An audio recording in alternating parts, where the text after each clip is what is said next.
قررت ان انا اخد اجازه لمده 3 ايام، فعشان كده قررت ان انا اسافر واجي هنا مرسى علم. من كتر ما انا بحب السفر قررت ان انا اختار المكان ده لانه بعيد شويه حبتين، وقررت ان انا اسافر للمدينه دي بالطريق البري لان انا من هوايه البحر والجبال حكم الطبيعه دي المنتشره في البلد بتاعتنا. وراس علم ومرسى علم من الطبيعه اللي لسه فيها بكر شويه، لان لسه ما وصلتلهاش الراس الماليه المتفحشه زي مثلا ما حصل في شرم الشيخ وغردقه، بحكم المسافه الكبيره للناس اللي لازم تسافرها.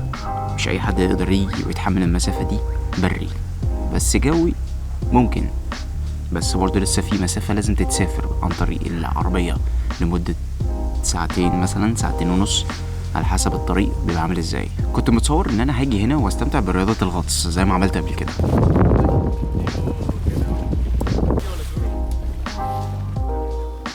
بس في حاجة واحدة انا عملتها نسيتها، غيرت لي الخطة اللي انا كنت عاملها في المكان ده. انا نسيت العدسات اللاصقه، واللي معرفش العدسات اللاصقه اللي هي بتبقى قطع بلاستيك بدل النضاره ما تتلبس كده بتتحط في العين، بتتلزق في العين. فطبعا دي انا نسيتها، وبالتالي مش هقدر ان انا اغطس، ولا حتى لما انا دورت على النضارات اللي هي النظر ما لقيتهاش موجوده هنا. ولو انا عايز اطلب النضاره دي طبعا مش هتيجي اصلا دلوقتي، لان هما بيجيبوها من مكان بعيد شويه، ممكن مثلا من دهب او شرم الشيخ، وفي بعض الاحيان الغردقه. بس مش دي القصه، انا مش هخلي حاجه صغيره زي دي تغير لي المجرى بتاع الاجازه او تعكنن عليا يعني بالبلدي بمعنى صح. فقررت ان انا ارفع لياقتي البدنيه عن طريق الجري، زي ما بعمل هناك في اسكندريه بالظبط، اصحى بدري واطلع اجري.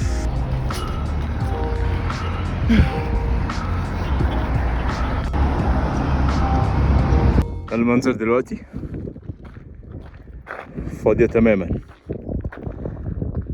مفيش حد، ده يشجع اكتر على الجري. فبالتالي قررت ان انا استغل ان مفيش غطس واقعد اعمل اي حاجة لنفسي، اي حاجة افيد بيها صحتي.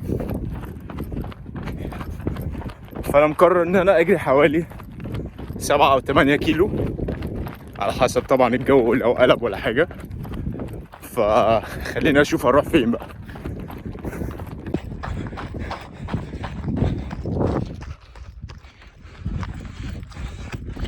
الكيلومتر التاني هو لسه البداية، بس مكان مشجع فعلا، الواحد لازم يكمل.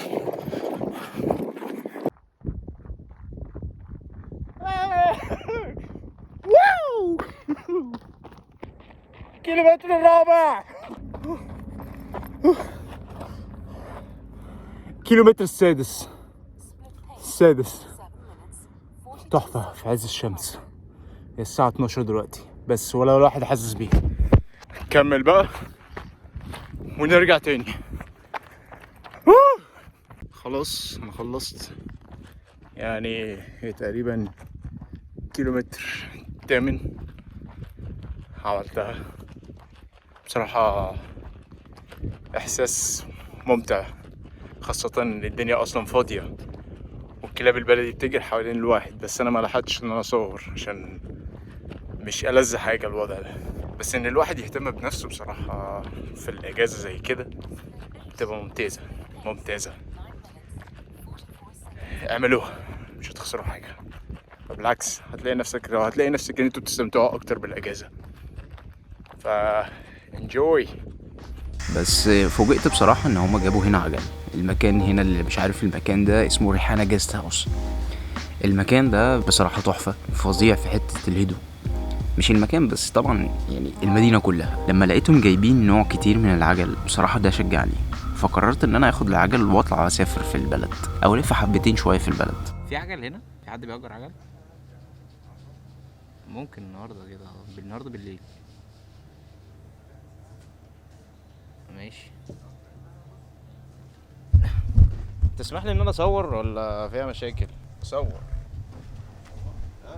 مش هصور بالفيديو كده. صاروخ. انا اصلا انا احط لها عندي حاجه نفسك لازم تستعملها، مرات تيجي تاخدها منك. بس مش عارف بقى مثلا دي كويس، دي حاجه. لا خلينا في دي عشان الكرسي بتاعها كرسي اريح. دي ممكن ورا هنا تنفخها شويه، ننفخها. ماشي. تقريبا لقيت ملاذ للاجازه بتاعتي.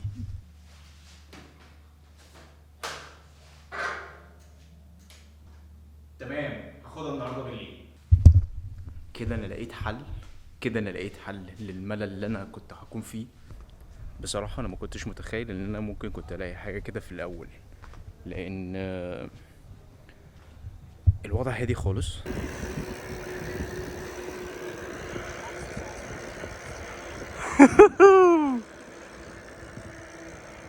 احلى حاجه منظر السماء تحفه. مرسى علم يا جماعه. خلاص انا داخل على شلاتين يا جماعه. خلاص انا داخل على شلاتين. 240 كيلو على شلاتين. والله حلوه بلدنا والله يا جماعه، والله حلوه بلدنا. وفي حاجة تانية لقيتها منتشرة وبصراحة ضايقتني قوي، الكلاب البلدي. لما لقيت الكلاب البلدي هنا كتير قوي، طبعا حدت من حركتي في المنطقة او في الشارع عموما، لان المدينة واحدة واحدة دلوقتي العماير بيبتدوا يبنوا فيها، فما ينفعش ان هم يسيبوا المكان كده مهجور لوحده، فبيحطوا طبيعي عليه الحارس والكلب بتاعه او الكلب البلدي. مش دي القصة كلها لما ابراهيم مالك المكان هنا عنده كلبة صغيرة كده كان مربيها من حوالي سنتين، لسه موجودة لحد دلوقتي، وبالتالي اول لما انا شفتها ما رحبتش بيها، فبالتالي بقت في عداوة ما بيني وما بينها، لحد ما حصل الموقف ده.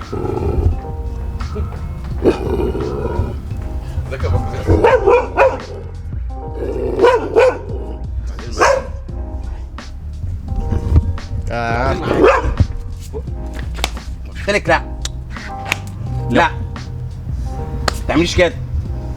شفتي؟ طبطب عليها بقى كده. تعال يا عم كده تضربها. ماشي بس انت مالك بتاعها. والله ما تخاف. تعيش بس. طبطب بقى، طبطب. خش طبعا بقى اهي. يا عم على وشها اهي. براحة ما تخافش يا عم. خلاص كده انت بس. تعيش. انا جاي بس يومين وخلاص. ماشي. بس كده خلاص انت كده في السيف زون. خلاص. يلا برافو برافو. لازم ازاي. يلا تعالى. يلا كله تمام. الحمد لله. كان من اهم المشاكل من اول لما جيت الكلبة اللي كانت موجودة دي. هو كان اول لما جيت كنت طبعا خايف منها، بصراحة بخاف من الكلاب البلدي، فلقيت الموضوع صعب شوية. طبعا هي عرفت ان انا بخاف من الكلاب، يعني هم حسوا او هي حست ان انا كنت خايف من الكلب، او هي حست ان انا كنت خايف، فبالتالي لما تعرف او بتحس ان انت خايف فخلاص يعني تقعد تهوهو عليك بقى في الرايحة والجاي. فزي ما انت شفته كده يعني هي على طول منين ما تشوفني تقعد تهوهو عليا. فابراهيم كتر خيره خلاص، يعني هو فهمها ان يعني انا زاير مش بعمل اي حاجة، فضربها زي ما انت شفته كده بالظبط. فبالتالي الموقف ده كان لازم يحصل، فما طبطبت عليها خلاص هي كده فهمت واحدة واحدة ان انا مش باذيها ومش بعمل اي حاجة وانا هنا زاير. حلو الموقف ده حاسس ان هو هيريحني شوية، لان وانا ماشي بالعجل حاسس ان انا هلاقي فيه كلاب بلدي كتير حوالين المكان هنا، فحسيت ان دي دفعة كده معنويا الواحد يتعامل مع الكلاب بتبقى في المنطقة هنا بتبقى عاملة ازاي، وبين انا وهي اصحاب. اتسي مشغولة حاليا في الحمام. اسمها ايه بقى؟ انكي. انكي بينكي انكي.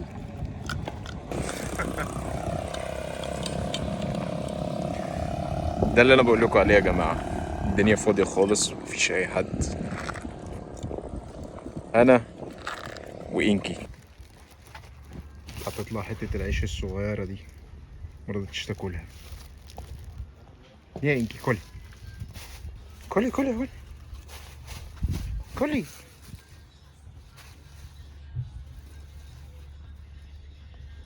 اخيرا كلتها.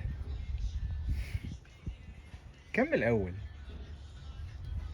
المهم لما ابراهيم شافني كنت بصور الموقف اللي حصل ما بيني وما بينها، وانا وهي بقينا صحاب وطبطبت عليها، فقال لي هو انت بتصور او انت بتعمل حاجه بالكاميرا دي؟ قلت له حقيقه. فقلت له الحقيقه بحب ان انا اصور واعمل فيديو من وقت للتاني. فلما وريته الصور بتاعت الانستجرام بصراحه لقيته ان هو انبهر.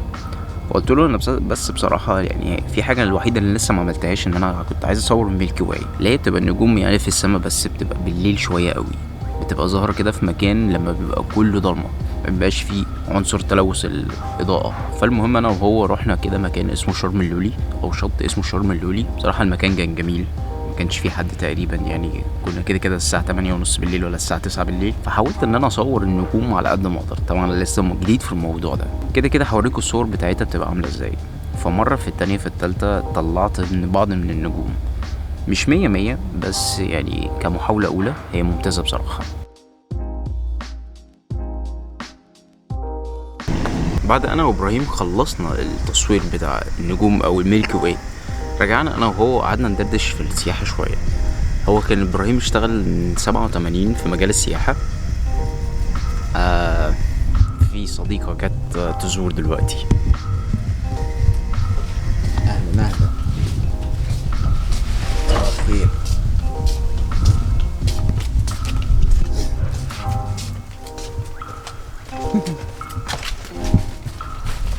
اتسي ومحمود.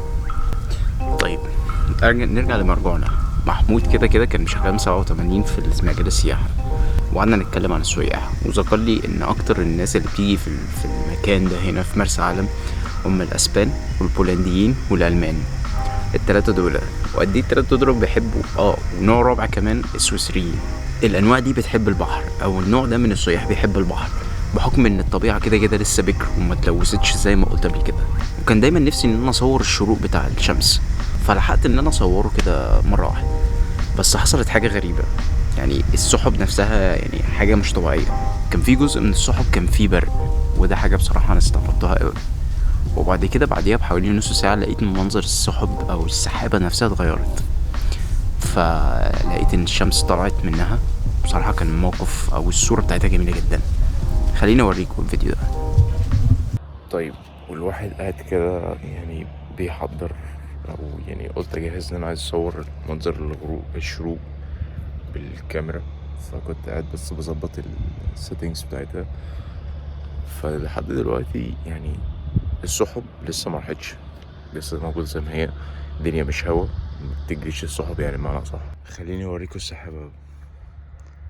بصوا المنظر عامل ازاي. الدنيا المفروض ان هي تشتي النهارده. ده الرعد او ده البرق دلوقتي، لسه مفيش اي صوت لحد دلوقتي. فده المنظر دلوقتي. اول حاجة اول ما طلعت المفروض كان فيه هناك كده برضو نفس القصة، في برق بس هناك مش واضح، بس هو اكتر حاجة واضح هنا. فواضح الدنيا ساقعة او الدنيا هتشتي جدا، او المطر هيكون عالي قوي. ف ربنا يسهل، يعني جاي على اخر يوم وهتشتي. بس البرق اللي انا كنت مصوره من شويه عشان اوريه لكم، ما يعني هدى شويه، مبقاش فيه كتير.